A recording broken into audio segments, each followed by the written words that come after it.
Hello and welcome, Exiles. Now, this is the long-awaited update to the GIGA Guardian, and man, we've made a lot of improvements, both in damage, defenses, quality of life, the whole shebang. The build's gotten a lot better. First of all, if we start going over our character sheet, we are sitting on 100k armor, we are sitting on 90 max all-res. It's a little bit more clean now, we're a little bit more overcapped, so that way if we get cursed, we have 80% curse reduction, we're not going to go below that cap. The only scenario where we're on a little bit sketchy is something like Phoenix. I think he has a debuff that subtracts like 50 fire res or something. That'll still hurt. We maybe need to overcap for that. I'm not sure if I really care enough to do that for Phoenix. We pretty much delete Phoenix at this point. Our DPS has gone up significantly. I have tried out multiple different skill setups at this point. I've tried, oh, what is it? Storm Burst, Lightning Tendrils, Storm Call, and now Ball Lightning. These are the 4 skills I've tried so far, and I gotta be honest, Ball Lightning's kind of winning it for me. It feels the best clear, and it might honestly be the best single target as well. Supercharged, the alternate quality Divergent Ball Lightning, 25% chance to be supercharged is a really awesome alt quality. Adds damage, adds AoE, it feels amazing. That's one of the big improvements we've made. I don't think I'm going to try another skill. Honestly, I'm so happy with how Ball Lightning's performing. I think this is where I'll stay with. I'm probably still going to maybe do a little bit more updating and actually do a final guide for this character, but I wanted to go over the changes I've made. So improvements we've made is basically for every single helmet, boot, and glove slot. I'm really happy with crafting these gear slots. The Eldritch currency is so cheap for the value of crafting you can do. It just feels good because, like, these boots, for example, are really high value for me. They have strength, they have life, they have movement speed, and the cost for me crafting this was like, I want to say close to like 50 chaos or something. I just basically chucked a few essences at it, self-farmed an Ashling, just YOLO'd an Ashling, and I got kind of a bad outcome of getting the hybrid life armor, but I don't even care because the other stats are pretty good for me. For the gloves, I bought some gloves that had chaos res and the basically special res from the temple mod that could be shock, it could be percent damage against chilled, or it could be flat fire damage. And I went with the shock one because I want some extra crit chance.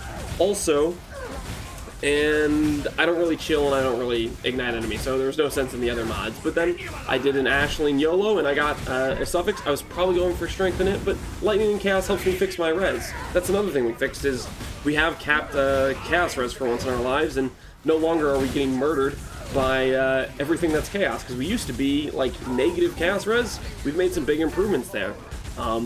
We've also smoothed out our spell block and our attack block. That was, of course, some investment into things like, where is it? I have it somewhere. It's the old quality Tempest shield, which it cost me like 5x to basically get an extra 5 spell block from this skill, because the old quality is spell block per 10%. So that's 5 extra block. What else have we done to the build? We've changed some passives around. I'm trying so desperately hard to roll a jewel with just 16% aura effect, which would allow us to drop this cluster. You know what just happened? We just beat a 74 quant, what's it called? ElderSlayers? You know what we killed it with? We killed it with Tempest Shield. I didn't attack those monsters once. We killed this entire thing with Tempest Shield. A non-linked Tempest Shield killed all of those guys. Isn't that hilarious? I don't know, I think that's so funny. I literally started this thing with full HP. That's when I started the video. And, that might honestly be a faster ElderSlayers than some bad DPS build would do it in. We didn't even use our main skill. I was actually I was going to showcase the DPS of Ball Lightning. I actually didn't realize I would kill the enemies with Tempest Shield. But anyways, I was talking about my aura effect here. I wanted to roll 16% aura effect, so that way this Brutal Restraint gives a 8% aura effect as a possible mod. It's pretty rare. I've divined this jewel so many times, and it's not necessary. Like, the main reason to do it is so I can drop Introspection, I can get a jewel socket back here, I can get 3 passives, because passives are just so powerful for us, but it's not necessary. With the amount of currencies I've sunk into it, it hasn't even mattered. So that's one thing I was just I would want to do as an improvement, but I don't think I'm going to end up doing it because I don't really want to spend any more currency on it. The build's feeling so good, and it's so classy at this point. Nah, I don't need it. You know, we don't need it. It's working fine. Some other improvements we made is I got an Unnatural Instinct with Corrupted Blood. The way I did this is Unnatural Instinct costs 7x or something on the market to buy the div card Love Through Ice, which is a Unnatural Instinct 2 Corrupted Implicit div card turn-in. The cost for the set was like 8x, so I decided, you know what, I'll pay 1x extra, and I'll do the turn-in for the 2 Corrupted Implicits. Now, if I didn't hit Corrupted Blood, which is like, it's like a 1 in 5 to either hit Corrupted Blood or 2% Reservation, both of which sell for like the same amount, which is like 20x or something crazy. And my plan was I would just sell at a 1x loss every time I didn't hit Corrupted Blood, which happened 4 times.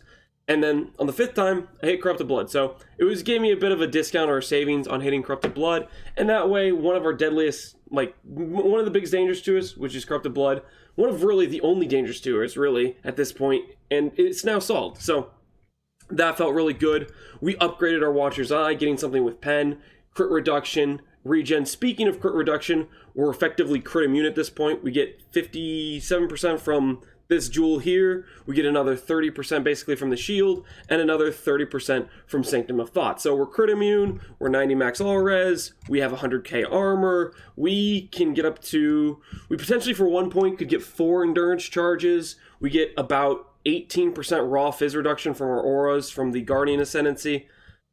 We have Cap Chaos Res, we have Aegis Aurora. This build is disgustingly well-rounded. And we actually have a decent, like, not like OP movement speed, but we have action speed on our boots, 30% movement speed. We get about 20% movement speed from our haste, maybe closer to 16, because I've had to de-level it a couple times to fix dex issues. We feel pretty good. All in all, I'm super happy with how this character is basically performing at this point. And I feel bad that I didn't get to showcase DPS, so we're going to go ahead and do a... We're going to go ahead and do a Sirus, just so I can actually show you guys what damage looks like, because the fight I was going to show you got killed by my no-link Tempest shield. I'm still baffled by the fact that this even does... It does damage, apparently.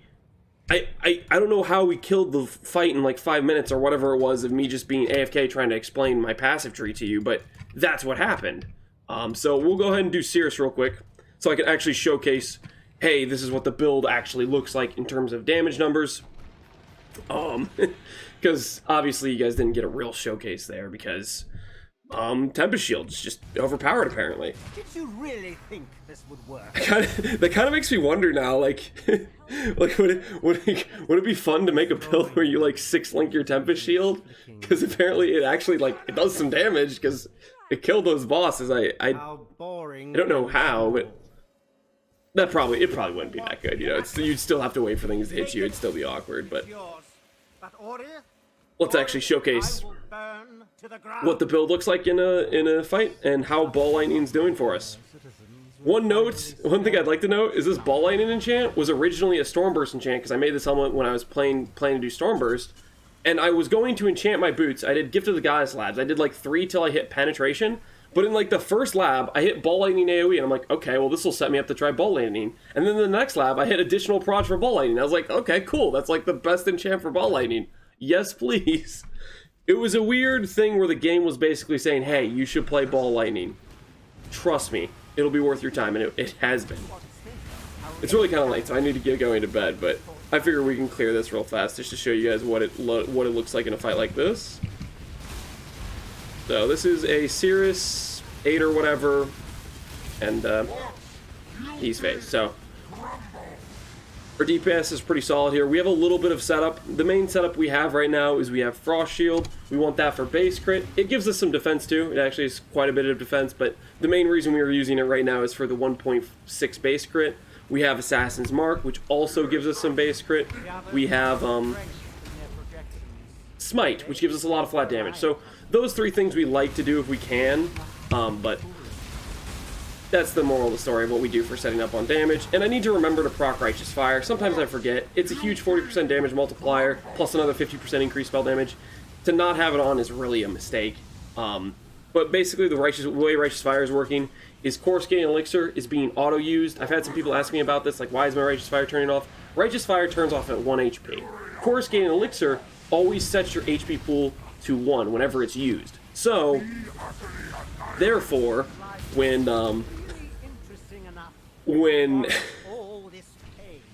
whenever that auto procs, we then lose our Righteous Fire, right? So it gets turned off. We just have to turn it back on. I have it set on my Y key so I can turn it off, or I can turn it on with that, or it's also on my left click, so when I'm running around mapping, it auto turns back on. That's the reason why I use reuse at the end of the flask instead of use when full, because this guarantees that this flask will remain and keep in effect until it runs out of charges, which it's not going to do with how many charges, or with how long it takes to run out of charges, I should say.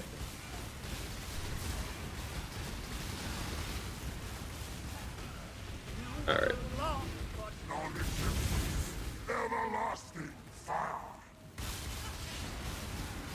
Go and try to finish this fight up if we can.